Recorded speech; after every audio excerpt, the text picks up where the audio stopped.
नमस्कार दोस्तों, छोटी छोटी कहानियाँ हमें बड़ी बड़ी सीख देती है। वास्तव में भले ही ये कहानियाँ छोटी ही क्यों ना हो, लेकिन ये जीवन के बड़े बड़े सबक सिखा जाती है।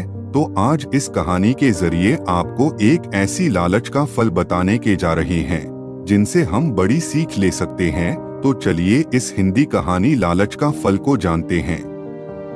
किसी गांव में एक गरीब किसान रहता है जिसके साथ उसकी पत्नी भी रहती थी। किसान तो बहुत ईमानदार था, लेकिन उसकी पत्नी बहुत ही लालची स्वभाव की थी, जिसके कारण वह अपने पति को हमेशा ताने मारती रहती थी कि जाओ कुछ कमा के लाओ। बेचारा गरीब किसान रोज रोज अपनी पत्नी की तानों से सुनकर परेशान हो गया था। वह दिन भर अपने खेतों में मेहनत करता था, फिर भी उसकी पत्नी सोचती कि हम एक झटके में कितना अमीर हो जाएं कि दुनिया की सारी खुशियां मिल जाएं।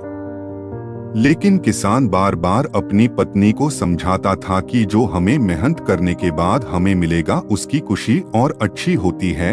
लेकिन उसकी पत्नी कहाँ समझने वाली थी। उसे तो बस अपने लालची स्वभाव के कारण ये सब बातें उसे समझ में ही नहीं आती थी। बेचारा गरीब किसान रोज रोज अपनी पत्नी की तानों को सुनकर बहुत दुखी था और वह एक दिन जंगल में लकड़ी काटने चला गया। और उस दिन धूप बहुत तेज थी, तो किसान धूप और गर्मी की वजह से बहुत जल्दी थक गया और वह आराम करने के लिए एक पेड़ के नीचे बैठ गया और फिर वह अपने पत्नी के बारे में सोचने लगा।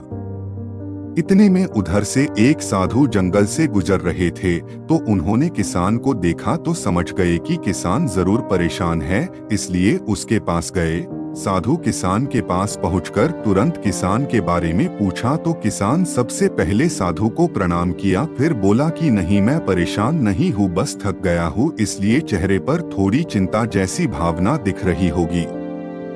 लेकिन साधु ने कहा, नहीं, तुम जरूर किसी वजह से परेशान हो, इसलिए हमें बताओ, शायद मैं तुम्हारे किसी काम आ जाऊं। तो पहले किसान ने मना किया कि ऐसी कोई बात नहीं है, लेकिन साधु के बार बार कहने पर किसान अपने घर और पत्नी की स्थिति के बारे में सब बता दिया। तो साधु ने कहा, बस इतनी सी बात है, तुम गरीब हो इसलिए यह सब समस्या तुम्हारे साथ है, इसलिए मैं तुम्हें एक ऐसी थाली दे रहा हूँ जिसमें अगर रात को जो थाली से मांगकर थाली को ढककर सो जाओगे, सुबह उसमें तुम्हारा मांगा हुआ चीज जरूर मिलेगा। लेकिन तुम्हें इस बात का ध्यान भी रखना होगा कि एक रात में एक ही चीज मांगना है, और यदि एक ही रात में एक से ज्यादा चीजें इस थाली से मांगोगे तो अगले दिन इस थाली द्वारा दी गई सभी चीजें गायब हो जाएगी और यह थाली भी गायब हो जाएगी और तुम फिर से गरीब हो जाओगे।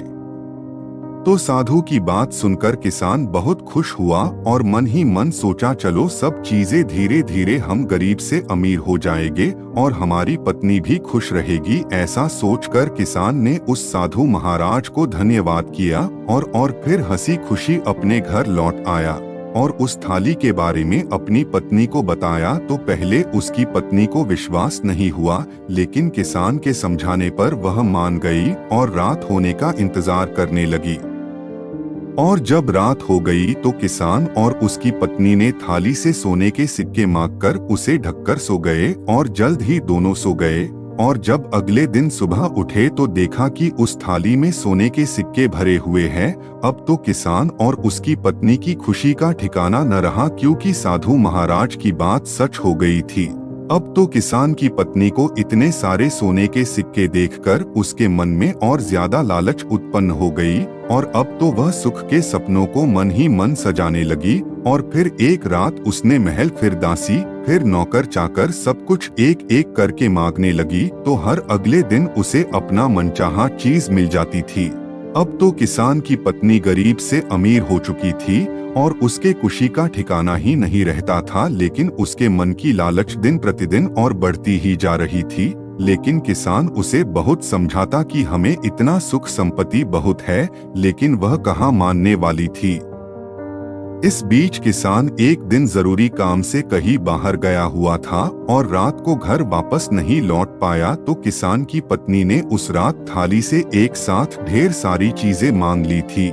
फिर क्या था, अगले दिन साधु महाराज के कथन के अनुसार वह थाली और थाली द्वारा दी गई शुरू से लेकर अब तक की सभी चीजें गायब हो चुकी थी और किसान की पत्नी फिर से अपने टूटे हुए झोपड़ी में आ गई थी। यह सब देखकर वह अब पछताने लगी। इतने में किसान भी आ गया और यह सब देखकर उसे समझने में जरा सा भी देर न लगी और अपनी पत्नी को खूब बोला और कहा, और करो लालच। लेकिन अब सिर्फ पछताने के सिवा कुछ भी न बचा था, क्योंकि जैसा कहा भी गया, लालच बुरी बला होती है। इंसान को जल्दी समझ नहीं आती है और तभी समझ में आती है जब सब कुछ खत्म हो चुका होता है और सिर्फ पछताने ही शेष था। इसलिए अब पछताने से भी क्या फायदा जब चिड़िया चुग गई खेत। यानी जब जब हमें अपने जीवन में सजग रहना पड़ता है तो हम अक्सर यही कहते हैं, चलो सब देख लेंगे, और जब सब कुछ अपने हाथ से सब कुछ निकल चुका होता है तो हम सिर्फ पछताते रह जाते हैं।